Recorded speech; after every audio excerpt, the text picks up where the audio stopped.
ఆయన 30 సంవత్సరాల రాజకీయ జీవితంలో ఆయన ఎమ్మెల్యేగా 2 సార్లు ఎంపీగా బడుగు బలైన వర్గాలు కానీ ఎస్సీ మైనార్టీలకు ఏ సమస్య ఉన్నా కూడా నేనున్నా అని చెప్పేసి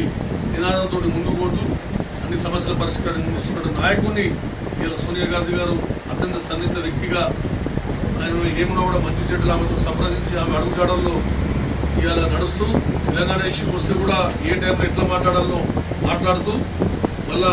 అధిష్టాన వర్గం చెప్పింది ఇంటూ ఇవాళ ప్రజా సమస్యలో ముందుకు పోతున్నటువంటి అన్నింటికన్నా ముఖ్యంగా మరీ అన్నింటిలో కూడా హెవీ ఎడ్యుకేటెడే కానీ అన్ని వర్గాలనే కానీ కలుపుకోవే మనసత్వం ఉన్నటువంటి మన ఎంపీ గారిని ఇవాళ కేంద్ర మంత్రిగా చేయడం మా ఎంపీఆర్ సంబంధించిన నాయకులు సీనియర్ కాంగ్రెస్ నాయకులు కానీ యూత్ కాంగ్రెస్ నాయకులు కానీ ఎస్సీ ఎస్టీ బీసీ వర్గాలకు సంబంధించిన వాళ్ళు కానీ అలాగే మహిళా సోదరిమణులు కానీ అలాగే వెల్ఫేర్ అసోసియేషన్ కూడా చాలా మంది నిన్నటి నుంచి కూడా నాకు కానీ చంద్రన్న కానీ చాలా మంది మా సీనియర్ కాంగ్రెస్ నాయకులు ఎవరు అందరూ కూడా పూర్తి చేసి కంగ్రాట్ చెప్పడం జరుగుతుంది. మన యొక్క ఎంపీ గారికి ఈ యొక్క పదవి లభించినందుకు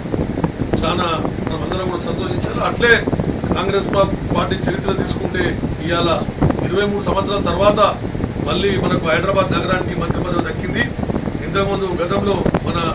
స్వర్గీయ సుధీర్ కుమార్ వాళ్ళ తండ్రి సుధీర్ కుమార్ వాళ్ళ తండ్రి శివశంకర్ గారు ఉన్నారు కదా, ఇప్పుడు వారికి సికింద్రాబాద్ పార్లమెంట్ నుంచి మన మంత్రి పదవి లభించింది. అప్పుడు ఆ తర్వాత మళ్ళీ కాంగ్రెస్ పార్టీ తరఫున 23 ఏళ్ల తర్వాతనే మళ్ళీ ఈ యొక్క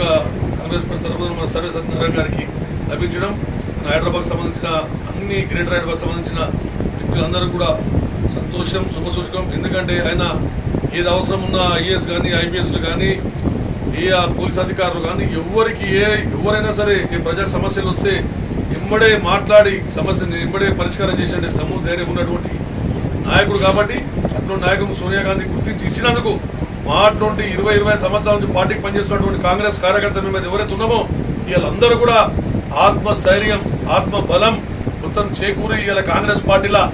ఇటువంటి జగన్ కానీ వైఎస్ఆర్సీపీ జగన్ పార్టీ కానీ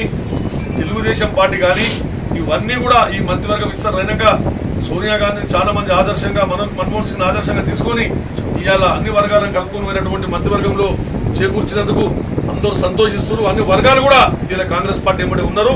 రాబోయే రోజుల్లో 2014లో కాంగ్రెస్ ప్రభుత్వం కంపల్సరీ యూపీఏ ఆధ్వర్యంలో 3వ హ్యాట్రిక్ సాధించి మన యొక్క రాహుల్ గాంధీ గారిని ప్రధానమంత్రిగా చేయడం, అలాగే రాష్ట్రంలో కూడా కిరణ్ కుమార్ రెడ్డి ఆధ్వర్యంలో మరోసారి ఈడ కూడా హ్యాట్రిక్ సాధించి మళ్ళా మా ప్రభుత్వం కాంగ్రెస్ ప్రభుత్వంలో చేకూర్చాలని ఇలా మంత్రివర్గంలో తీసుకున్న సమీకరణలే నిదర్శనం తెలియజేస్తూ నేను కానీ నా పక్కకున్నాడు చంద్రన్న చాలా మంది నాయకులు ఉన్నారు. ఇలా బ్రహ్మాండంగా మేము ఆయన ఒక మంత్రి పదవి వచ్చినందుకు మా ఇంటి దగ్గర నుంచి ర్యాలీ తీసుకెళ్తూ కాన్స్టిట్యున్సీ మొత్తం తిరుగుతూ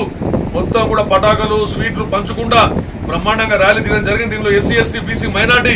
నాయకులు అందరూ కూడా పాల్పంచుకొని వాళ్ళ సొంత ఇంట్లో ఎవరో మంత్రి అయినంత సందర్భంగా సంతోషంగా ఇలా పాల్పంచుకున్నారు. వాళ్ళందరికీ కూడా నేను ప్రత్యేకంగా కృతజ్ఞతలు ధన్యవాదాలు తెలియజేస్తున్నా. అలాగే రాబోయే రోజుల్లో నేను కానీ మేము అందరూ కూడా నిత్యం ప్రజల సేవలో సోనియా గాంధీ మన్మోహన్ సింగ్ కిరణ్ కుమార్ బొత్స సత్యనారాయణ అలే మా ఎంపీ సర్వే సత్యనారాయణ ఆధ్వర్యంలోనే ఆయన అడుగుజాడలో నడిచి మంచి పేరు తెచ్చుకోవడమే కాకుండా మంచి పనులు కూడా చేసి మేము ప్రజలకు అందుబాటులో ఉంటామని చెప్పేసి ఈ యొక్క BCN ఛానల్ ద్వారా నేను తెలియజేస్తా ఉన్నాను.